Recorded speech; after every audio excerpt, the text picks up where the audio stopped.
Hi, Carly here. We're sharing some of our favorite episodes from our Patreon archives here on the main feed.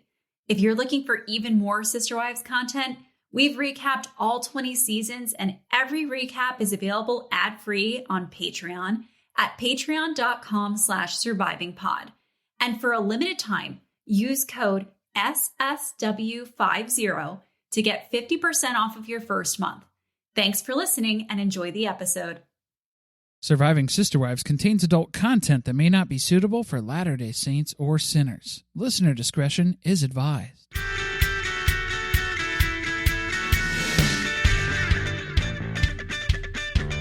Hello and welcome to Surviving Sister Wives, the podcast where a monogamous couple drink heavily while recapping Sister Wives on TLC. I'm Corey. And I'm Carly. And we are all the way up to Season 8, Episode 2, A Family Meltdown. I looked at my notes really quick and I thought it said a family mushroom. That's not it. That's different. That's not the same word. That would have been more fun. The family does mushrooms. A family shroom trip. That would have been a better trip than what we got. Would have spiced things up in the RV. Oh my goodness gracious. Because yeah, believe it or not, we're going on another road trip.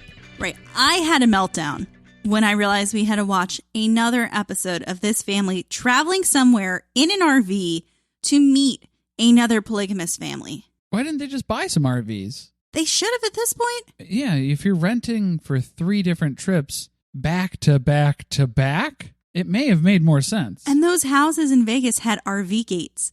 That was a very big feature for Janelle because she's been wanting to be in the RV game for a very long time. Right, give her the chance. Give her the opportunity. Also, where do they keep pulling these families out of? Just because somebody messages you online and says that they're polygamists doesn't mean you should drive across the country and go meet them.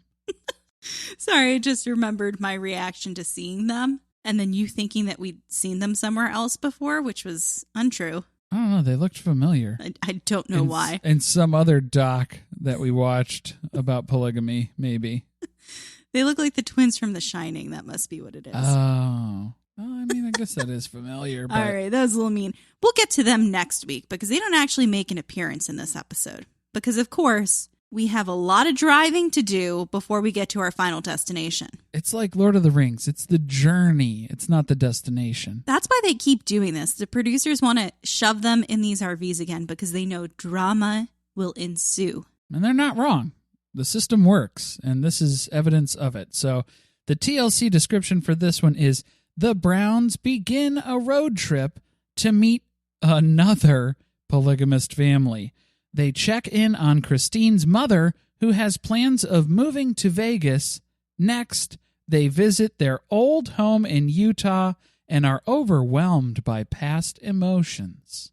Was that in chronological order of how it actually occurred? It was kind of in order. They do start the road trip. They left the best part out. Annie is not just moving to Vegas. She's moving in with Christine and Kody. That is a detail that they left off. And you got to give it another episode or 2, I think. I think it's in episode 4 that we're going to get to, where it actually happens. That's where the fun happens. Oh, boy. But yeah, before we get to that, we got to hear the Carly episode rewrite description.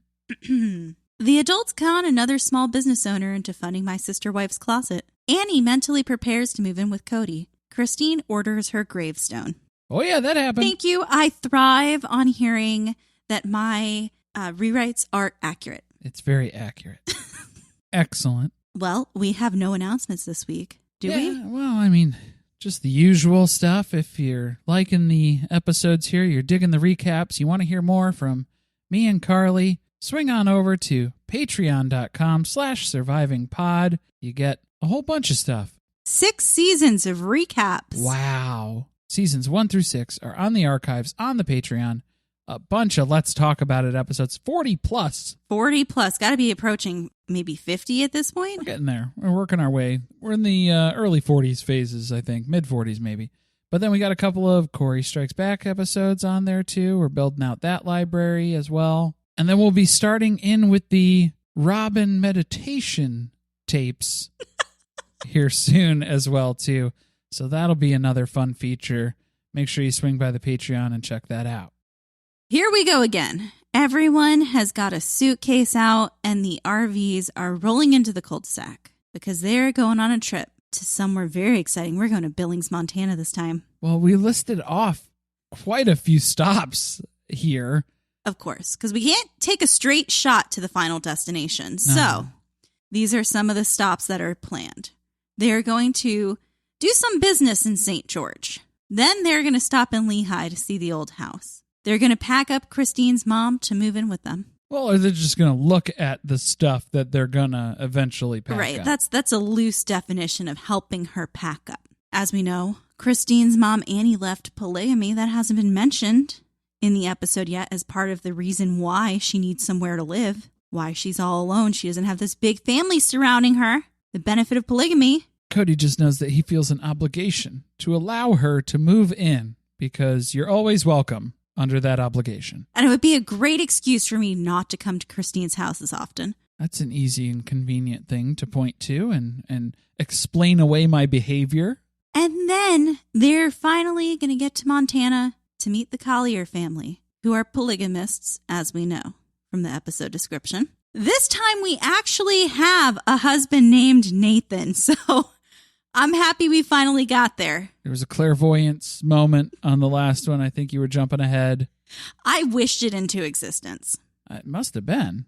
Something happened over there. Put it on my vision board. So Nathan has 2 wives. He may be courting a third, which the next episode is about courting another wife. So they tricked us trying to make us think that we were going to get something spicy going on with the Brown family, but it's really about the Collier family. Right, yeah, because unless Cody's changing his name to Nate, there's a lot of Nates, a lot of Nathans in polygamy here, I guess. I don't think that's going to happen in the interim here. What was Dayton dumping into his eggs?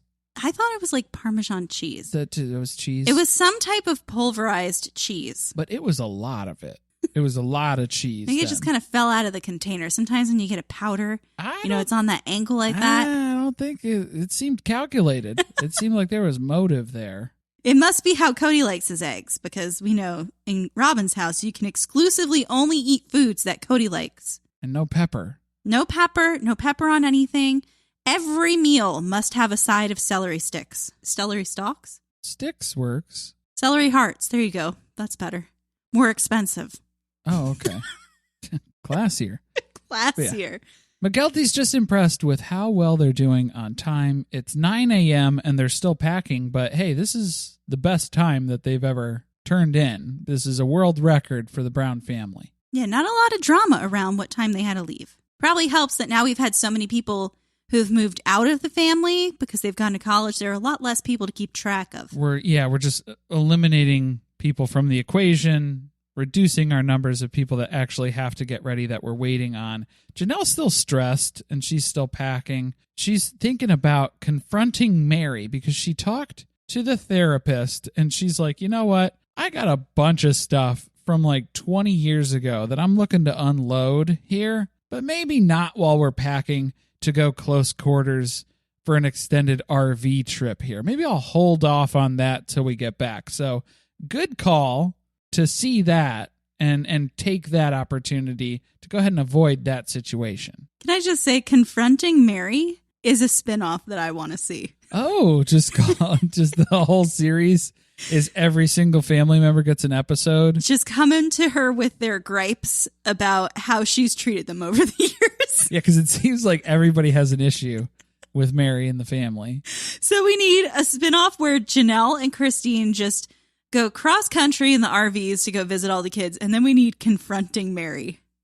You could just make it a web series or Discovery Plus exclusive. They're throwing that idea out there, TLC. Pitching it. Make it happen. I made Nathan happen, so. Right. Yeah, you never know. Did you like that, though? She's putting it off because nothing is better than going on a vacation and the whole time anticipating the fact that you have to do something really shitty that gives you a lot of anxiety when you come back. Just harboring that, carrying it around, stewing on it, and not telling anybody. So that's good. And speaking of shit, Cody's already in the shit because there's no sewer hose on any of these RVs. Because they probably checked the name of the person who is renting this out, and they were like, you know what? Let's just go ahead and eliminate that option entirely.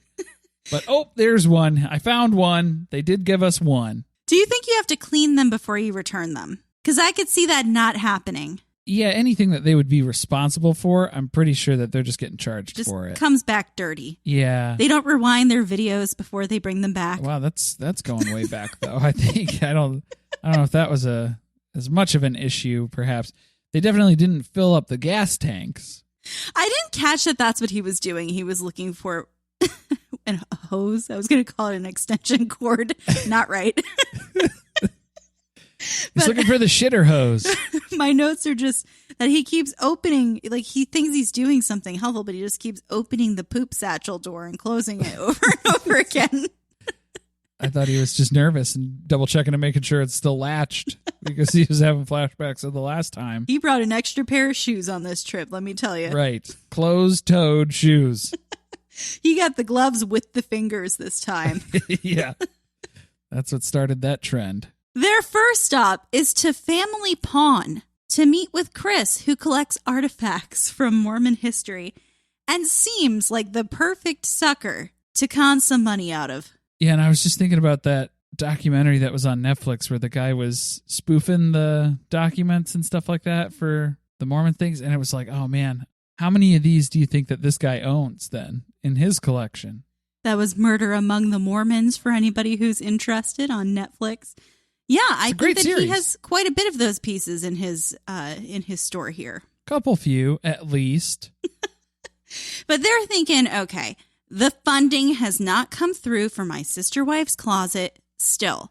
So we need to do something else. Backup plan is to get a business loan from Chris because he is one of the many business people who we heard about last episode who has told them to keep 100% of their business and forget about the sharks. Business. It's all about the business. And Chris is in the business of lending money, as Kody says. So what are we asking for here? We're asking for a line of credit. That's all. Maybe just 50 to 100,000, which seems to be a steep decline from, what was it, the 12 million that they asked for from the capital investors, the venture capitalist firm. It's not even as much as the venture capitalist offered them. No. Yeah, so it's like, what are you expecting to get from this? Right. At this point, it's like, you're supposed to have gone in with a number that was realistic and was that money that you needed and you had a purpose to spend it on. Now that we have gotten so low, what are we actually doing here? Well, here's the real question. What are we going to use as collateral? Yeah.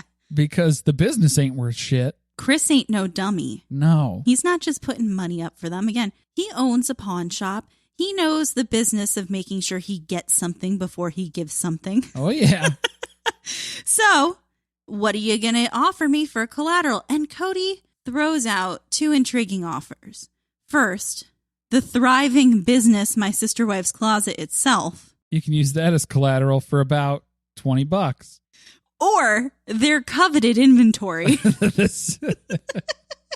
You can always melt it down to make bullets.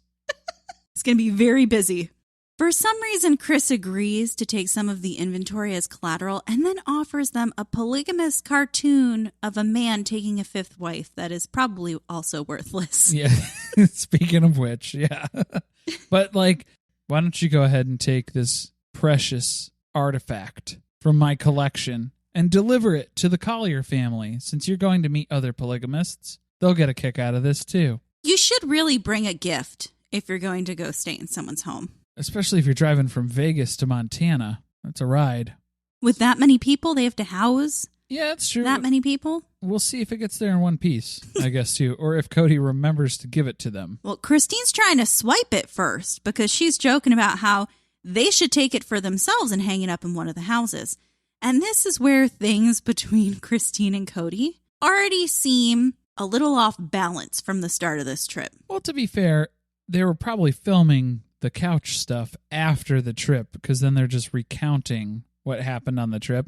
So maybe they're still So he's still mid-fight. shitty with her. They're still fighting about the fight that happens later on in this episode on the trip. Right, because Cody's comment is, well, Christine would be the one who'd have the biggest problem with this imagery of taking a fifth wife, that's going to offend her more than anyone else. She was not amused by that. Yeah, like a Robin jumped in on that too because she was like, I don't think it's that pretty, so you can keep it at your house, Christine.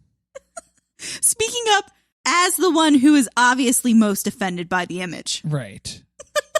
But also at the same time, I don't know. I don't think she was totally against it. She just didn't like the piece of art. She just didn't want that in her house. It would totally clash with all of her angel memorabilia and her china cabinet full of shit. It just feels like it's got a yucky energy attached to it. Something about it. There's a jealousy and it makes me uncomfortable. It's not how sister wives should be. We know Robin knows everything about being a sister wife. That's true. She's the expert. Absolutely. We leave Chris's place. I don't think they actually got any money out of him. They didn't leave with any suitcases. They didn't have a check, or any cash, any hard currency about. But yeah, we're going to be hitting the road here. We'll find an RV park to go empty the shitters. And the plan is that Kody's going to stay in marriage order. So I had to remind myself, that means marry first at this point in time. We skip her most days. Woo! Yeah, I almost forgot. At this point, season 8, episode 2, Mary is still first wife. They never really say who he's supposed to stay with in this scenario, but it seems like since the first night of the trip, he's supposed to stay with Mary. That's what it sounded like. But instead, he is loving this campsite so much that he does not want to leave and go to the hotel. Oh, so it sounds like, there was some conflict here. Assuming that Mary was supposed to go to the hotel, she was planning on staying at a hotel instead of in the RVs, and that's what's throwing a wrench in this whole scenario. Is now Kody just feels so drawn to the RV park that's so beautiful and calm and peaceful that he wants to stay here instead. She doesn't say anything about it, though. The problem is Christine makes a joke right off the bat. She's like, you're going to get yourself in trouble with more than just one of your wives. She's kind of speaking up for Mary. Like, it's not going to be great for you with her. And then also the rest of us don't really think that's cool when you just decide that you're not going to stay where you're supposed to stay for the evening. You're going to throw the whole rotation off. Yeah, not stick with what the plan was. You're just going to change it up on a whim because of what you're feeling right now. And it's like, well, come on, man. Mary shaved. Did she? Honestly, that's what would annoy me the most. I went through a lot of effort to prepare for this evening.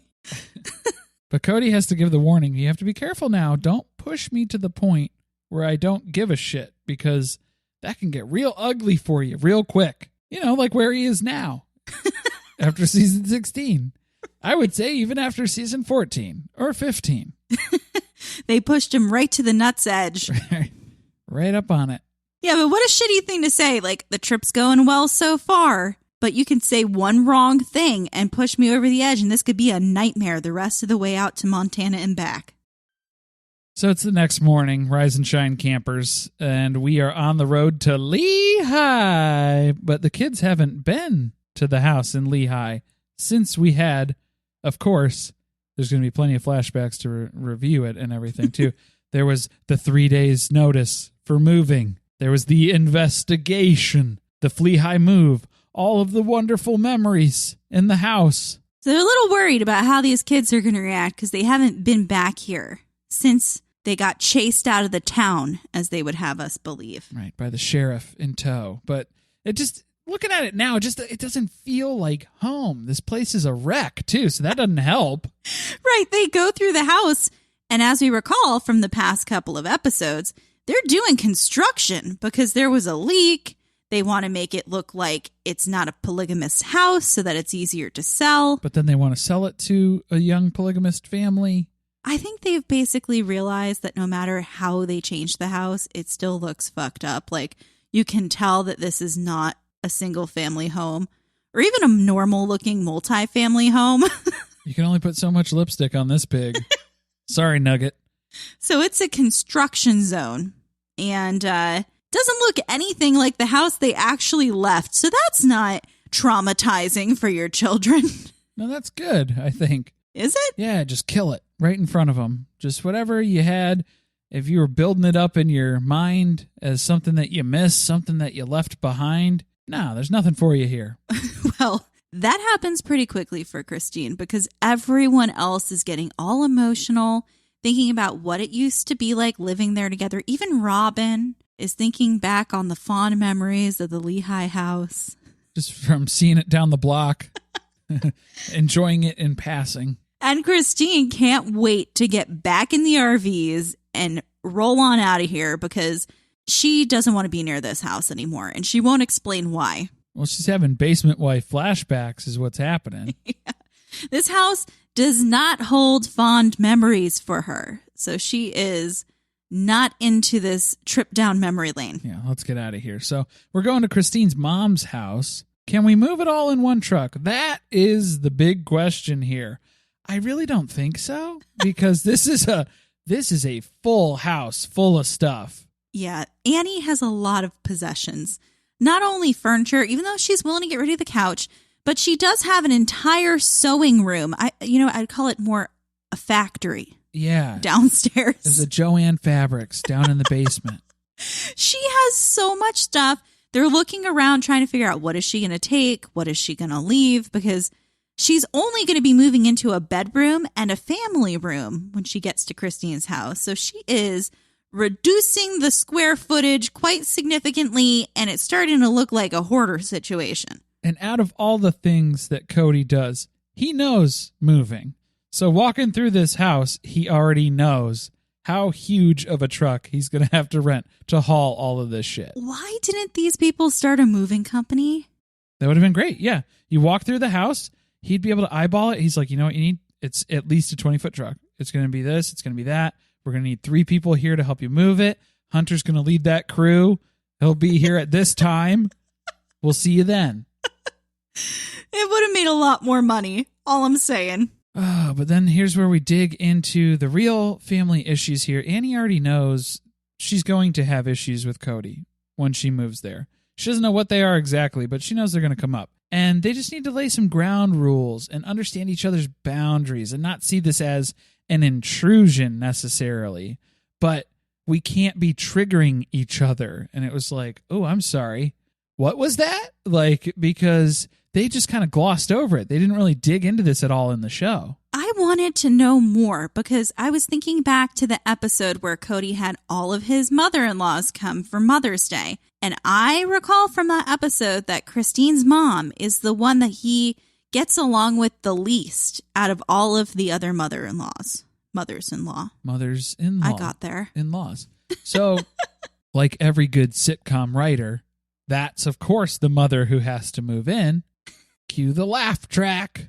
Christine has been preparing for this. She knows it's not going to be easy. She's had a lot of conversations with Annie about boundaries and what is okay and is not okay for when she moves in. So, like, when I'm arguing with Kody, you can't just jump in and pick a side, okay? Annie is not allowed to take sides in arguments because you know me and Kody are going to be arguing, but you can't get involved in that. That's going to happen a lot. Let's just set that expectation up front. It's going to happen. It's got to happen. Now they're off to see Maddie at her apartment at Utah State. The same one we left her in last week when we had the long conversation about how to fend off sexual aggressors. Excellent. Great. So now we're bringing the entire family to descend upon her. And Mary starts off, she knows what she's going for. She's here to raid the fridge. She's got to check this out. So she's in the kitchen. She's rooting around.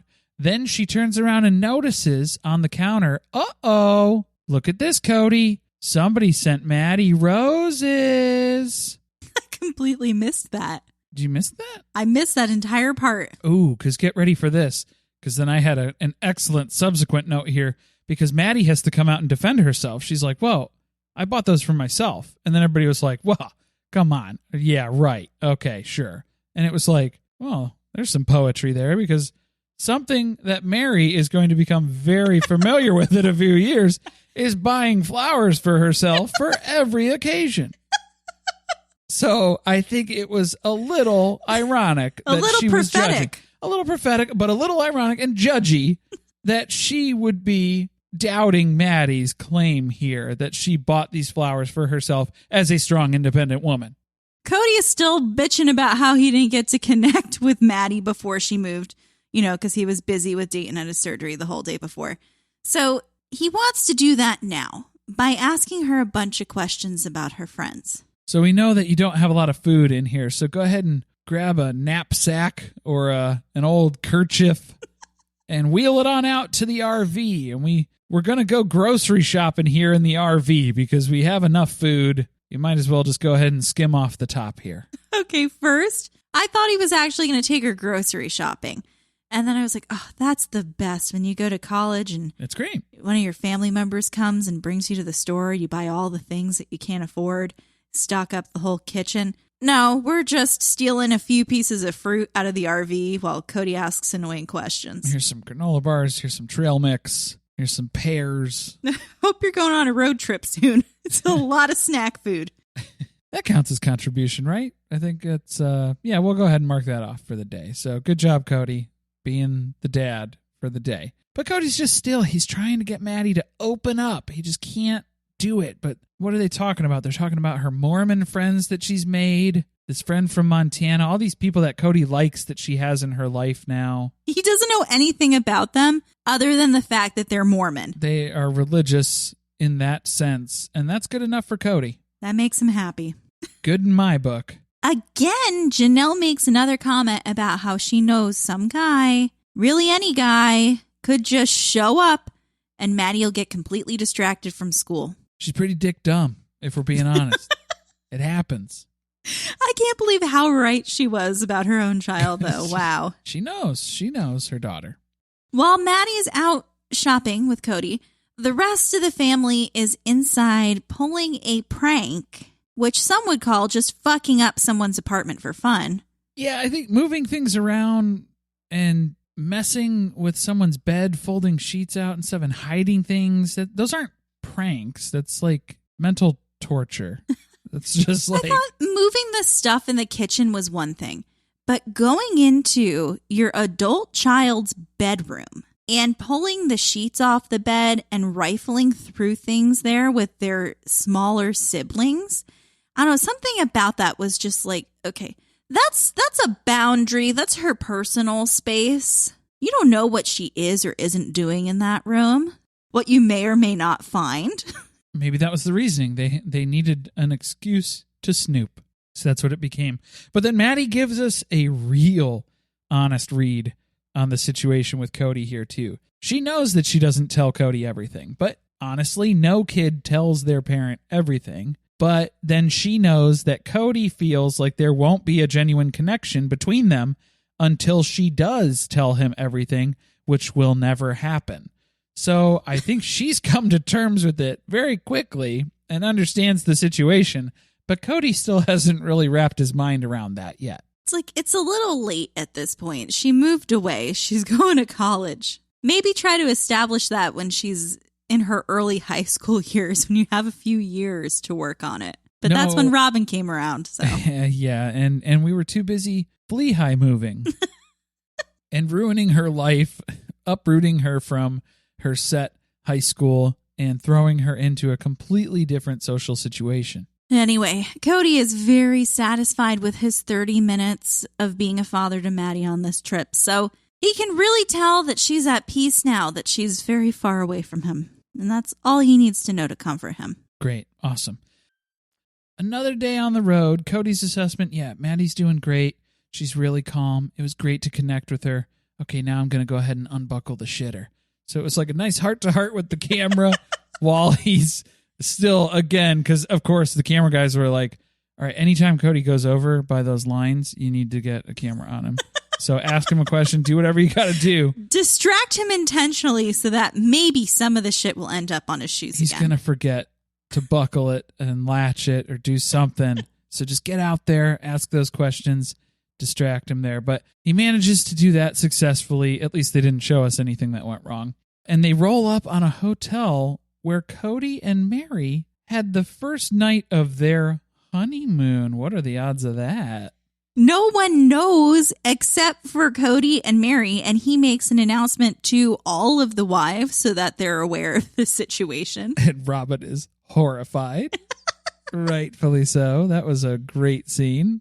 I think she's horrified by both the hotel, since she got her dream honeymoon in San Francisco. Was it San Francisco they went to? I don't know. For a week?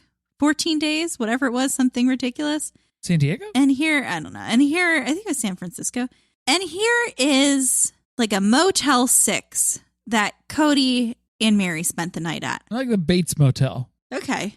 You like that? You feel more comfortable with that comparison? Yeah, maybe it's not the same exact setup, but it had the same vibe, same aesthetic. They were supposed to meet up with Robin's friend. That was the plan for filming today. But that person bailed. They canceled that morning. What a dick. So, well, we have a bigger dick coming here. Uh-oh. Janelle throws out the idea of calling Ken. You all remember Ken, Kody's long-lost childhood friend who didn't want anything to do with him anymore when he started living a life of polygamy. Kindergarten. Friends since kindergarten. Just like Mary's friend who she hadn't seen since kindergarten. But at least... What was her name? She was forgettable. I don't Francine? know. I made that up. Okay. All right. But at least Kody had a lasting relationship up through high school and even onto the little Mormon missionary stint there before he went full plig. As soon as Janelle throws the idea out, Kody says, oh no, Christine hates Ken though, so I can't really call him. Yeah, and the reason that Christine hates Ken is because Ken's been talking shit to Kody about divorcing 3 of his wives and coming back to the faith. Right. If I got this right, Ken texted Kody telling him that he should divorce 3 of his wives so that he could come back to the church and be saved. Right, because you're not actually a Christian if you're living polygamy because it's technically a sin, and you especially can't be a good Mormon if you're living polygamy. Even though that's what we used to do, we have to look down on it now. So she obviously didn't like the idea of saying, just pick one, get rid of the other 3, like they don't matter, their kids don't matter. Now, that's pretty much what Kody's done in the long run without having to actually go down the divorce route. Well, I think it was scary for her because she knew that she wouldn't be the one that he picked. So I think that was where it was coming from, a place of fear from Christine's part, too. Well, when she hears about this plan, she gets heated. Kody was right. She hates Ken. She cannot believe that they're going to have to see this dude. And she wants an apology from him for what he said. And she's pissed. And she's going at Kody for it now, too, because Cody's like, I don't know what the big deal is. And Christine's like, look, if I had friends who said those things about you, you wouldn't want me hanging out with them either. I think she's definitely right about that. I think she's definitely right about that. Janelle doesn't really get why Christine's so upset. Maybe it has something to do with how she grew up, this whole idea of being under threat of your family constantly being torn apart. She sees Ken as an adversary, somebody who would like to see that happen to their family. But, Janelle's like, yeah. Ken, he's fun. He has a boat. So she's willing to look past all that. He's harmless in Janelle's eyes. No harm, no foul here. And Kody even tries to explain it away. He was joking. It was a joke. He's joking about abandoning 3 of my wives. It's funny. I wanted to know more. Again, this is another situation where they needed to dig in because, first of all, if Ken did text that to Kody, how do his wives know that what was said in a personal text message between he and his friend? That's an excellent question. Other than if Kody read it to them. Of course, Kody ran his mouth about this funny, silly text message that he got from his goofy pal Ken. That then unintentionally pissed one of his wives off. And that, I think, is the crux of the issue here, because we get into that a little bit more, because he doesn't really want to ask Ken for an apology. Right. But we're getting into too good of television content, so we have to steer away from that. We're going to table that conversation. It's getting a little too compelling, a little too interesting. We'll table it for now. We're going to go meet up with some family members who've been up at the ranch. We haven't seen them all summer. We're going to go to Yellowstone and go check out Old Faithful, because that's good TV. Right. They had miles to drive today. I'm surprised we didn't get a countdown in the middle of this. Oh, boy. Well, we have 436 miles today, so it's going to be a long day. Mary's trying to talk Christine down when they're in the RV and they're driving off, but Christine is long past getting to the point of relaxing. She's still thinking about how mad she is that Kody is even considering calling Ken. She's heated, and it's rightfully so. So, yeah, after... She's going to blow like Old Faithful. She's going to blow like Old Faithful. And yeah, after a long day of geyser watching here, we're back at the RV park again. Did you like how that was about 40 seconds of content? Oh, yeah. Taking pictures of it. We saw it go one time. Wow, the kids really liked it. Okay, great. Also, we slipped in the fact that Kody's uncomfortable seeing his children after extended periods of time when they're away from him, where he doesn't know if he should hug them or not. That's hilarious. That's funny. Not really. It's a little sad. They interrupted the whole flow of building the anticipation with the fight for that. Why? That was it. That was all of the valuable information that we gathered from that. Now we're back at the park. Kody breaks the news that he did call Ken today, but it turns out Ken is unavailable. Did you like how he positioned it, though? Because he said he called Ken in spite of Christine's complaints. In spite of the complaints about it, I called him. Right. But as it turns out, unfortunately, Ken is unavailable. And Christine, of course, chimes right in. Oh, that's too bad. This is why I enjoy watching Christine. First of all the wives start laughing in unison because she took a very tense moment and just cut the tension with a joke. Because we know what her stance was, and it's so good. It's so perfect here. The delivery, the timing, it was all so good. So yeah, everybody's cracking up now. But then Kody has to take this weird angle where he's turning to blame Christine's ego for holding on to this. And this is all driven by her pride. And now the family has to suffer for it. We're not able to ride on Ken's boat because Christine is so caught up in this feud with Ken. She's just too prideful. She won't let it go, man. And that's quite a take, I think. Right? That's a way to twist it. That is a web that you are weaving. But then it gets even better because he has to then prove that he himself is not prideful. He does not have a similar ego issue. He has had things said to him by his own sister, and he's just had to brush that off. So then Christine storms off into the RV, and she prays to God that it's not her night with Kody, but it turns out it is, and Cody's threatening to stay with her regardless of this argument. He'll just sleep on the couch like he does at Mary's. Like he normally does. But Kody doesn't like this princess behavior, again, described as princess behavior, the foot stamping and the hair tossing, and enough is enough. He's pissed and he's had enough. First off, I didn't see her stomp her feet or flip her hair or any of the exaggerations that he added to this story to make it sound like she was being ridiculous. I saw him flip his hair when he was trying to say he can't go to Ken and be all like, oh, you upset one of my wives and you need to apologize. And Christine was like, yeah, that's what you need to say to him. I don't know why you're thinking that's so ridiculous here. And then as he's basically accusing her of being a drama queen, he says the most dramatic thing ever about how the poison has gone through the whole family.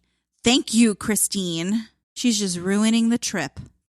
So they're continuing their fight over stupid, petty relationship stuff, as Kody says. This whole dumb who's friends with who thing. It's just petty. It's her ego. But first, we got to go on another adventure. We're going to Idaho this time. Yeah, he didn't sleep on the couch, but he didn't sleep well. And now we have to backtrack 30 miles or so we can have a picnic at a park. So as far as the mileage goes, we're not doing well as far as progress. Gabe has a loose tooth. He's trying to rip it out so that he could get $10 from the tooth fairy. But it's a tooth that's not really ready to come out yet. But he's got the pliers to it. Yeah, he's asking Kody to yank it out of his face. I was worried they were going to chip the tooth or split it or something. Yeah, that's not a good thing to be doing. No, it's not good. Cody's just worried that now Robin thinks he's a bad dad because she caught him with the pliers. Busted. And if that's what it took to make you finally realize he's a bad dad, it took you too long. They get back in the RV. They're on their way to Bozeman, Montana. And Christine and Kody sit down to have a talk about the Ken issue before they take off. Right, and this is where Christine levels with Kody. She was raised where outsiders in her family were threats.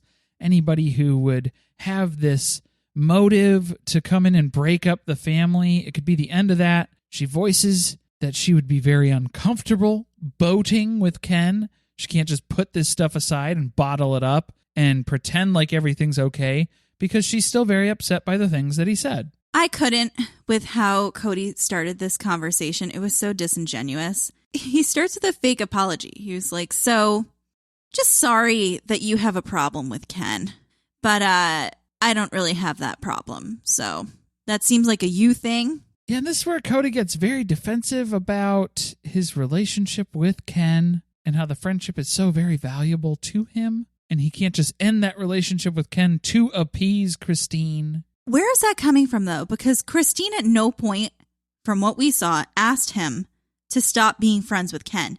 She's asking for an apology, which I think she's been very clear about. She's not saying choose me or Ken. She's saying ask Ken to say what he said was wrong and to apologize for it. And then we don't have an issue anymore. But then even just talking about having to be such a girl to go talk to his friend about his wife's feelings makes Kody's testicles shrink.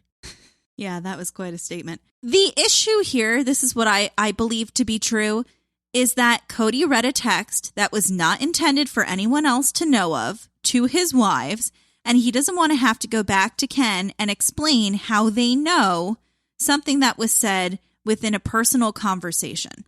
Because that is embarrassing, to have to tell your friend that you read a text message to your significant other and that now they're upset about it because you're an idiot and read it to them. Right, yeah. And there's this thing about marriage where it's like you tend to have to take another person's feelings into account. And so you'd think that when he was on wife number 4, he would kind of realize that by now.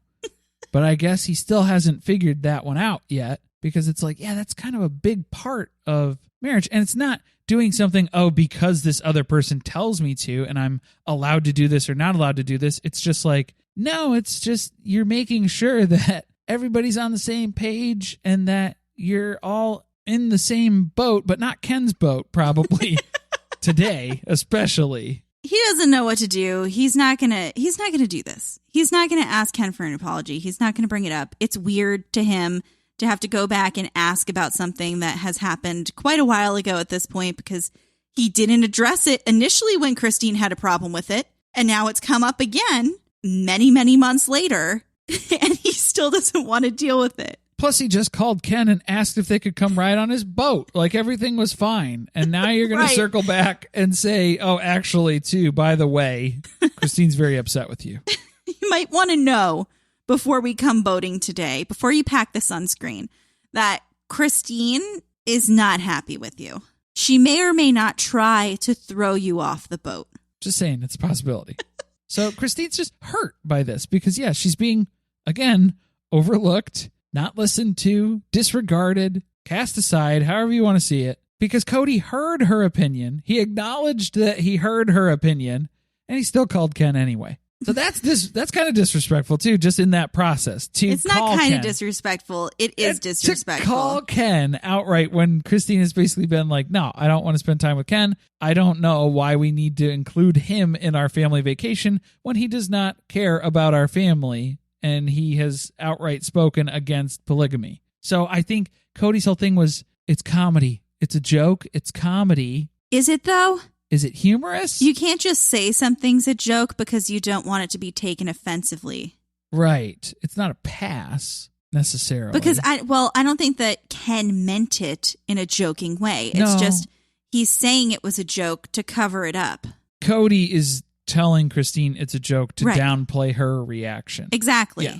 Exactly. I doubt that was a joke because we have watched this man confront Kody about living polygamy on our televisions. He does not seem like he is joking about it. No, it's not a joke. Well, look at that. This Christine being a princess, being a bitch. She just ruined the whole family vacation. Just ruined it. Yeah, there's no way to get it back. They were having such a good time until she had to have a problem with Ken for absolutely no reason. But don't worry. They don't have to split up over this. They're going to figure out something way better to split up over in a couple of years. We'll build to that over a few more seasons here. Christine's like, fuck, man. Now there's this cloud over this vacation, and she knows, I could have handled it better. that is going to be engraved on my gravestone. Yeah, looking back on it, probably could have handled it better. Christine Brown could have handled it better. Story of my life, yeah. Pretty much. You know who could have handled it better? Your husband, who could have, at the moment that you got upset, have addressed it then, rather than letting it fester for months and months and months and then acting like it never happened, even though he was well aware that your feelings still existed. Could have kept his fucking mouth shut, too, and not shared that text message with somebody. But you know who he probably told it to? Robin. And then Robin probably told it to Mary. And then Mary shared it with anybody else who would listen as well, too. Speaking of which, that's not the only bomb that Mary's dropping here. So, yeah, Mary's over here. They got to lighten the mood because now everything's getting weighed down, getting heavy between this fight with Christine and Kody. So we got to go take some marshmallows straight out of the bag, and you soak them in water over in the little creek here by the RV camp. And then it makes them easier to throw, and they stick to your target. You know, Mary is such an enigma to me because how could someone who engages in marshmallow bomb fights, who's bringing these fun family activities to the table, also be a monster who the rest of her family hates? I don't know. Maybe that's why they hate her. Because she ruined a good bag of marshmallows and they didn't get to have s'mores. For all of these reasons and more, probably. The fight ensues. There are marshmallows flying everywhere, and they're hoping that the tension that's built up so far on this trip doesn't end up rubbing off on the Colliers when they visit them. But man, Kody was dodging marshmallows like George W. Bush dodging shoes, wasn't he? He was like, hey, Kody, shoom, and he just ducked out of the way. First of all, those things were flying. They were zipping. They were moving. They had some velocity on them, for sure. Next episode, the blow-up between Christine and Kody continues and escalates even more as they approach their final destination. Final destination. Which one do you think? First one, the second one, the third one? How many final destinations have we had on this trip? I can't wait to see how awkward it's going to get when they're in a fight right before they pull up to meet these polygamist people who they don't know. Because let's be real, they don't know the Colliers. It's another producer-found family for them to befriend. Well, if I was Christine, I would tell Nathan Collier the joke that my husband said. Yeah, and my get their opinions on it. And get their take on it. Yeah, and see if they get upset. I don't remember. I hope that happens. If so, touche, Christine. That would be the way to play it. Thank you for listening. If you want to support us, the best way to do that is by subscribing to the podcast and leaving a review on Apple Podcasts or Spotify. Be sure to tweet with us about the episode at surviving_pod. Stay tuned, share with friends. See you next week.